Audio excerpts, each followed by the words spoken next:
Kooti enkulu eyimbudde omukenkufu wa ssettendekero lya Makerere Bakunate Christopher ku kakalu kakadde kamu ak'obuliwo n'obukadde 2 obutaliiwo ku basatu abamweyimiridde.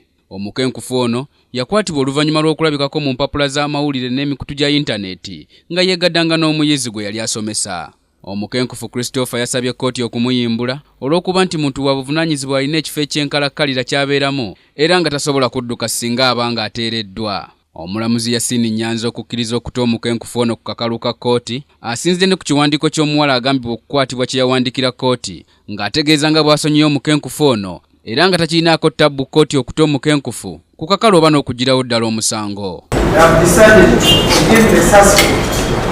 Because I have been my long-term friend, provided me shelter.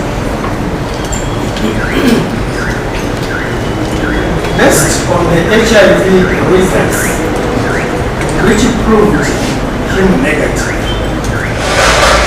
of which was my one. Omukenkufu wakudda mu kkooti nga 15 omwezi ogujja ayongera okuwera ennemba n'omusango gw'okukabasanya omuwala gwe yali asomesa. Ku lwa Kingdom TV, Musoke Brian ne Kak Ronald amalindirire. This is Kingdom TV.